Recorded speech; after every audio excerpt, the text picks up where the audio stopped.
జై శ్రీరామ్. నాకు చాలామంది మెసేజ్లు పెడుతూ ఉన్నారు. ఏమిటంటే, ఏమండి ఈ అధిక మాసంలో ఏం చేయాలి అని అడుగుతూ ఉన్నారు. దానికి సమాధానంగా ఈ వీడియో తీయటం జరుగుతుంది. మలమాసే గతే ప్రాప్తే హరిముద్దిశ్య భక్తితః త్రయస్త్రింశత్ అపూపానాం దానం కుర్యాత్ విధానతః అని చెప్పబడింది.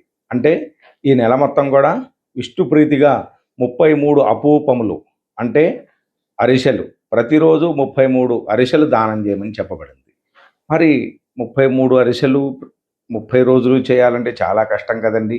మరి ఎట్లా అన్నట్లయితే ఈ జ్యేష్ఠ పౌర్ణమి మే 31వ తారీఖు నాడు ఈ 33 అరిసెల్ని దానం చేసినట్లయితే సకల శ్రేయస్సులు కలుగుతాయి.